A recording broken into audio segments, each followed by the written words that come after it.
하나님의 말씀은 사무엘상 4장 11절에서 18절 말씀입니다. 하나님의 교회는 빼앗겼고 엘리의 두 아들 홈니와 비느하스는 죽임을 당하였더라. 당일에 어떤 베냐민 사람이 진영에서 달려나와 자기의 옷을 찢고 자기의 머리에 티끌을 덮어쓰고 실로에 이르니라.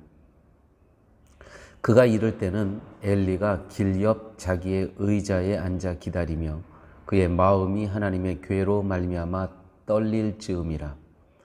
그 사람이 성읍에 들어오매 알림에 온 성읍이 부르짖는지라. 엘리가 그 부르짖는 소리를 듣고 이르되 이 떠드는 소리는 어찌 됨이냐. 그 사람이 빨리 가서 엘리에게 말하니 그때에 엘리의 나이가 98세라. 그의 눈이 어두워서 보지 못하더라. 그 사람이 엘리에게 말하되 나는 진중에서 나온 자라. 내가 오늘 진중에서 도망하여 왔나이다. 엘리가 이르되 내 아들아 일이 어떻게 되었느냐. 소식을 전하는 자가 대답하여 이르되 이스라엘이 블레셋 사람들 앞에서 도망하였고 백성 중에는 큰 살육이 있었고 당신의 두 아들 홈니와 비느하스도 죽임을 당하였고 하나님의 교회는 빼앗겼나이다. 하나님의 교회를 말할 때에 엘리가 자기 의자에서 뒤로 넘어져 문 곁에서 목이 부러져 죽었으니 나이가 많고 비대한 까닭이라. 그가 이스라엘의 사사가 된 지 40년이었더라. 아멘. 성경을 하나님의 계시의 말씀으로 믿는 우리는 엘리 제사장의 이 불쌍한 이 모습이 엘리의 그 불쌍하고 비참한 그 모습에서 오늘 우리의 비참하고 불쌍한 모습이 무엇인지를 보아야 됩니다. 그게 성경을 읽는 자세입니다. 그러기 위해서는 오늘 본문을 엘리 제사장 한 개인의 일로 여겨서는 안 됩니다. 한 가문에 몰락하는 것으로만 봐서도 안 됩니다. 오늘 본문 17절, 18절 말씀입니다. 소식을 전하는 자가 대답하여 이르되 이스라엘이 블레셋 사람을 앞에서 도망하였고 백성 중에는 큰 살육이 있었고 당신의 두 아들 홈니와 비느하스도 죽임을 당하였고 하나님의 교회는 빼앗겼나이다. 하나님의 교회를 말할 때에 엘리가 자기 의자에서 뒤로 넘어져 문 곁에서 목이 부러져 죽었다. 이렇게 기록되어 있습니다. 이스라엘이 블레셋에게 패전하고 언약궤는 빼앗기고 언약궤 옆에 있던 엘리의 두 아들 홈니와 비느하스도 죽음을 당합니다. 이 사실을 그 진중에서 나온 사람이 엘리 제사장에게 와서 알릴 때 엘리 제사장은 어느 때 뒤로 넘어져 목이 부러져 죽었냐면 언약궤가 빼앗겼을 때라고 오늘 분명히 기록되어 있습니다. 두 아들의 죽음도 참 이 엘리 제사장의 마음을 아프게 했지만 하나님의 교회를 말할 때 엘리가 의자에서 자빠진 것을 보면 언약궤를 이방인은 블레셋에게 빼앗겼다는 것이 제사장인 엘리에게 얼마나 큰 충격이었는가를 짐작할 수 있습니다. 또 그리고 다음 시간에 우리가 같이 살펴보겠지만 당시 며느리인 비느하스의 아내가 잉태하여 상기가 가까웠는데 언약궤를 빼앗기고 시부인 엘리가 죽고 남편도 죽었다는 소식을 듣고 갑자기 배가 아픈 후에 아들을 낳은 후에 또한 죽습니다.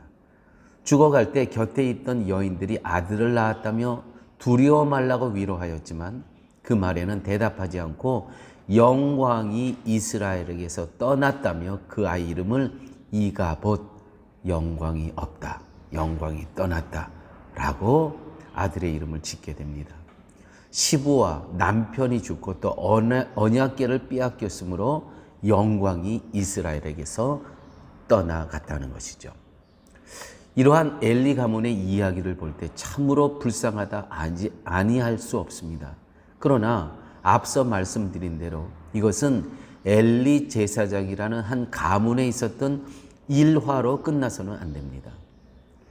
엘리 가문의 이야기를 대하면서 엘리의 불쌍함이 곧 우리 자신의 비참함으로 다가와야 됩니다. 엘리 제사장의 감은 맞습니다. 우리도 왕 같은 제사장입니다. 제사장인 엘리에게 가장 충격적인 일은 아들들이 죽음으로 제사가 중단되었다는 것이고요. 언약궤를 빼앗겼다는 것입니다.